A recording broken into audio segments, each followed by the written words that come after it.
What's up, guys? Welcome back to my YouTube channel. My name is Irv, and I'm here with these two come here, these two little puppies. But anyway, I'm actually here to talk about my favorite camera today, the Canon R3, and some of my favorite features about it and why I think it's probably the best hybrid camera out on the market. If you hear any noise, don't mind it, because there's people cutting grass and there's like birds chirping in the back, but it's no big deal. Today I want to talk about the Canon R3 and its hybrid features, because I was looking for a long time for the best hybrid camera, and it took me a while to find something that I could use in both worlds, the photography world and the videography world. As a creator, I think that's one of the most important things you can do. So you want to find a nice and well-balanced camera. And the reason why I picked the Canon R3 is because I think it's exactly that. So, I mean, without further ado, I don't want to waste too much time, because I hate wasting people's time, because I hate my time wasted when I watch a video. So please leave a like, comment, subscribe, and etc. Everything else that everybody else talks about. Okay, so my first thing about the Canon R3 is that it has 24 megapixels. And I think that's the best balance of anything, because it's not too small of a resolution where you can't print things for clients.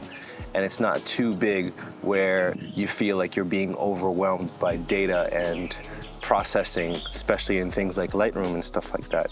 And that goes very well when you're shooting video, because then you have options like 4K and 6K, which isn't like 8K. 8K I think is too much for me, but I think 6K is just enough extra on top of 4K that if I want to use it, I can. Another thing that I like about the Canon R3 is its autofocus system. It took me a while to get used to, because I came from a Sony background, so I wasn't really sure how to like use some of the features of the autofocus system. But once I got used to it, I realized how actually amazing this autofocus system is. It's nice and like tack sharp, and it hits, and it like literally just sticks onto anything. And I'm gonna put some footage down below so you guys can see exactly what I'm talking about.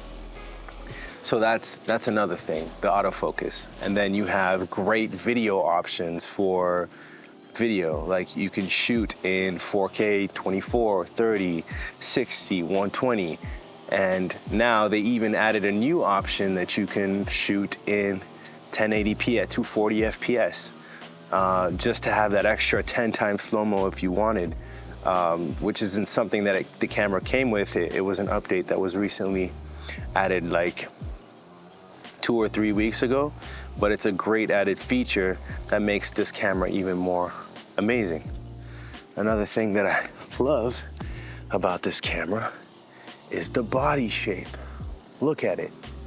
Now, it's not easy to stow away and take out, but when you hold it in your hand and you just shoot, you just feel like a boss, because it's so nice and well put, built, and it's weather sealed as well.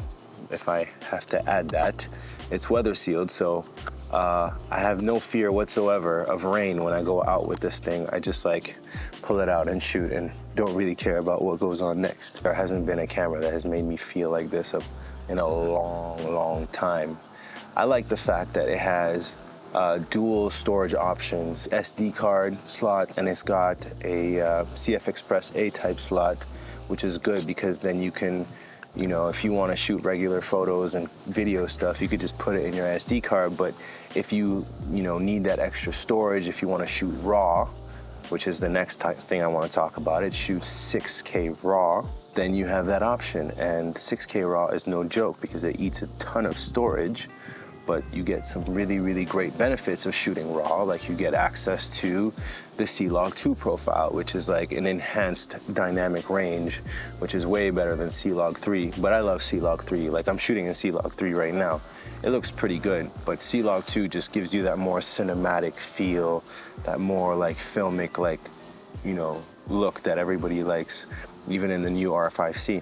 Yeah, I mean, the reason why I would pick this camera over something like an A7S III is because A7S III shooting wise, like photography, there's not really that much that you can get out of it, you know, beyond the 12 megapixels.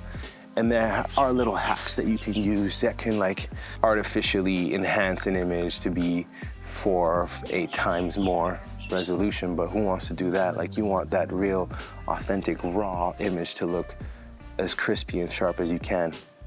And then you have the R5C, which, as good as it is, it doesn't have any IBIS whatsoever. I think it's too much. I think 8K is just too much. Like, I don't want 8K video. I don't want to have to store it, and I don't want to have to edit it.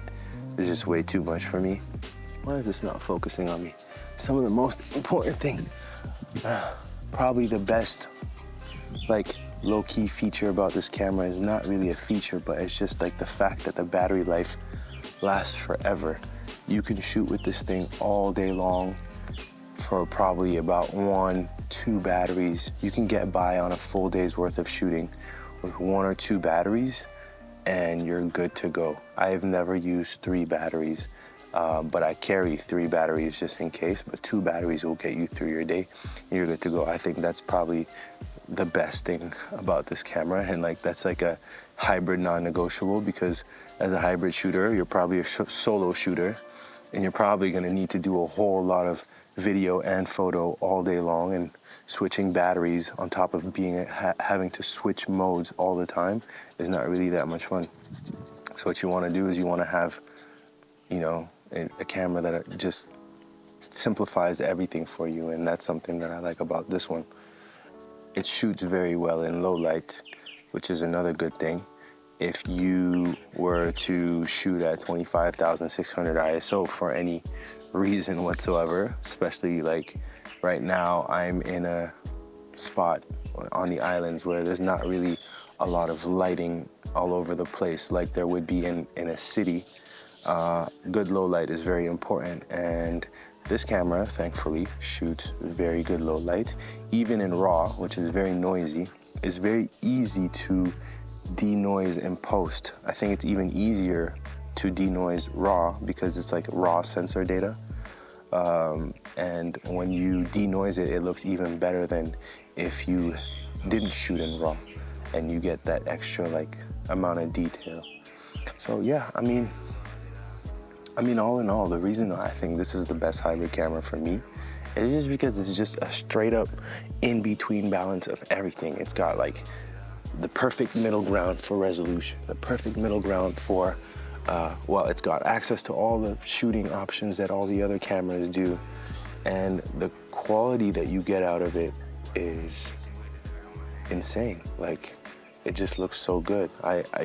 I think right now, at this point in time, it's probably my favorite camera of 2022.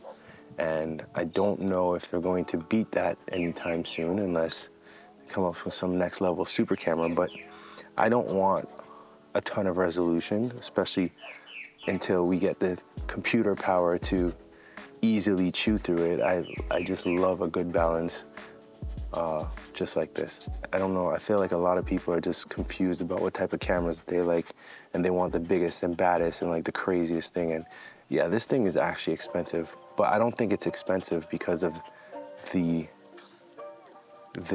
size of it. It's just expensive because I think it just does so much so easily. It doesn't even overheat. Well, I haven't been able to make it overheat, but there are other cameras that overheat and stuff, and like, that's not fun. But yeah, I don't know. This is just my take on what I think an amazing camera is and why I love this one. So thanks for tuning in. If you were wondering what I've been doing this entire time. All right, see you later, guys. On to the next video.